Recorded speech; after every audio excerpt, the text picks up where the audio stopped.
자, 현대시 교재 펴시다. 오늘 첫 번째 작품은 뭐예요?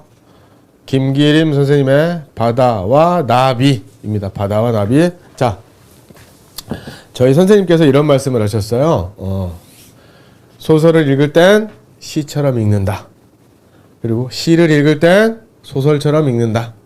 긴 글을 읽을 땐 짧은 글처럼 읽고, 짧은 글을 읽을 땐 긴 글처럼 읽는다.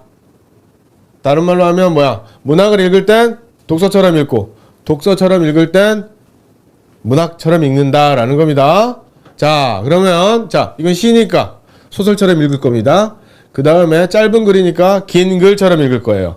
문학이니까 독서처럼 읽을 거예요. 자, 그럼 우리 독해할 때 제일 중요한 게 뭐라고 그랬어? 1번 고등어, 2번 오징어, 3번 서술어. 그렇지. 서술어 먼저 읽는 거야. 자, 보겠습니다. 제목은 뭐야? 바다와 나비입니다. 그럼 바다에다 동그라미 치면 뭐야? 장소. 그렇죠? 그 다음에 나비는 뭐야? 몰라. 그렇죠? 그럼 뭐야? 나비에다 뭐라고 쓰면 돼? 뭔가. 뭔가를 뭐라고 그래? 대상이라고 하는 거죠. 그렇죠? 그러면 바다와 나비니까 바다와 나비를 비교해보면 어떻게? 바다랑 나비랑은 안 살아. 바다에는 나비가 없어. 그치? 그치? 바다 나비 봤어? 없어. 그럼 뭐야? 바다랑 나비는 뭐다? 기본적으로 대립, 대조되는 속성. 바다는 크고 나비는 작고, 바다는 뭐 강하다? 뭐 이런 표현이 맞을지 모르겠지만 나비는 아주 연약하잖아? 읽어보겠습니다. 서술어 중심으로 봤더니 봐봐. 1년에 한 문장 있습니다. 2년에 한 문장 있어요. 3년에 한 문장 있어요. 그러니까 이 한 문장 안에, 그러니까 총 3문장 안에 또 다른 작은 문장이 있나 봐야 되는 거지. 자, 읽어보겠습니다. 아무도 그에게 수심을 일러준 적이 없다. 그렇지? 그렇기 때문에 신나비는 도무지 바다가 무섭지 않다는 거야. 신나비 겁대가리 상실이라는 뜻이죠. 그럼 뭐야? 바다는 무섭지 않다. 자, 그러면 바다는 무섭지 않아. 왜? 수심을 알려준 사람이 없다는 거야. 그렇지? 수심을 일러준 적이 없어. 그러니까 흰나비에다 밑줄 칩니다. 흰나비는 뭐야?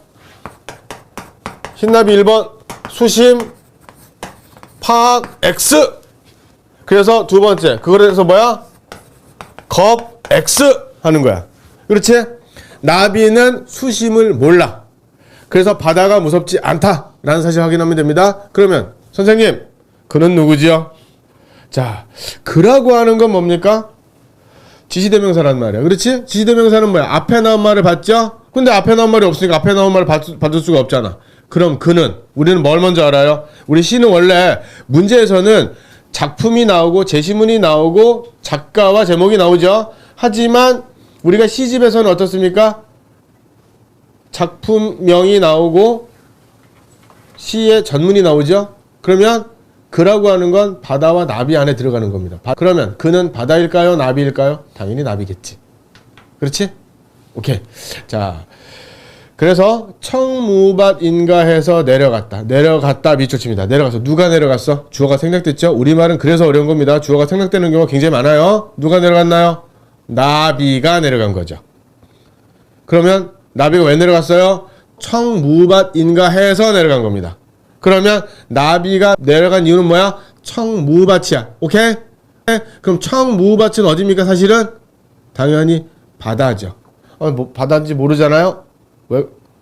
그러면 아랫줄을 보는 거야. 자, 다음에 어린 날개가 물결에 쩔어서. 그럴 때 이런 얘기하면 안 돼. 강물일 수도 있잖아요. 이런 바보 같은 얘기하면 안 돼. 지금 제목이 뭐야? 바다와 나비야. 그럼 물결이면 목욕탕 물결, 수영장 물결이 아니잖아. 무조건 바다 물결인 거지. 그렇지? 자, 뭐야? 청무밭의 원관념은 뭡니까? 원래 그럼 뭐야?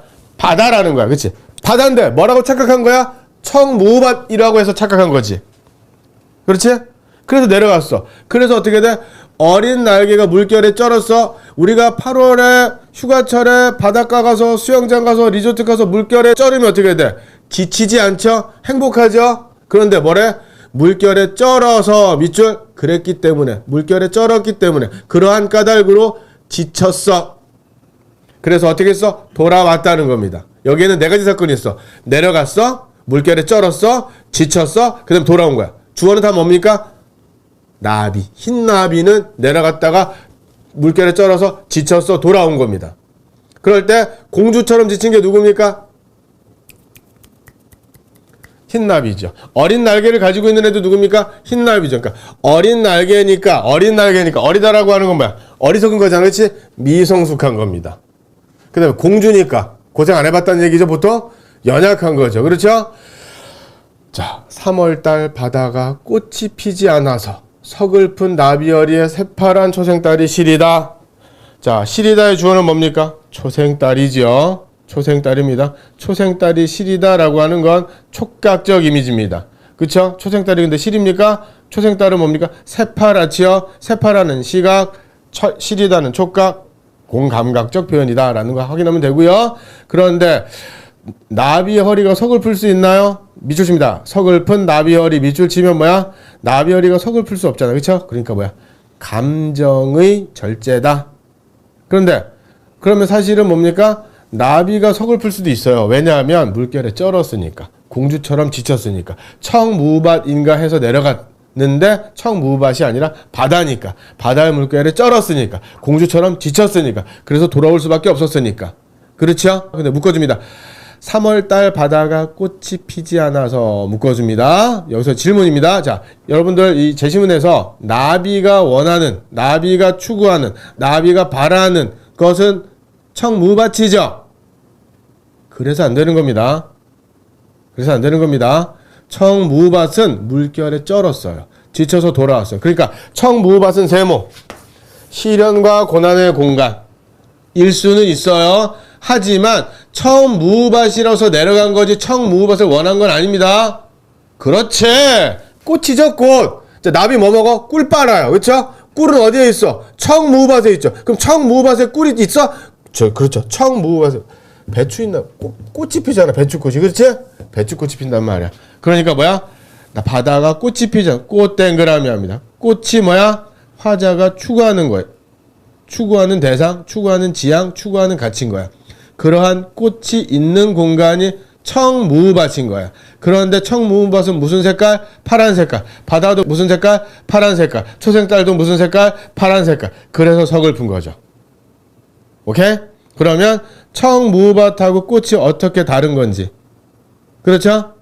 바다를 청무밭이라고 시각적으로 동일하니까 시각적 유사성으로 인해서 착각하게 하는 공간인 거야. 청무밭이 아니죠. 실체는 청무밭인 줄 알고 푸른 바다에 내려갔다가 바다에는 꽃이 피지 않잖아. 무꽃이 없었잖아. 그래서 서글픈 거지. 그렇게 이해하시면 문제 푸는데 전혀 지장이 없습니다.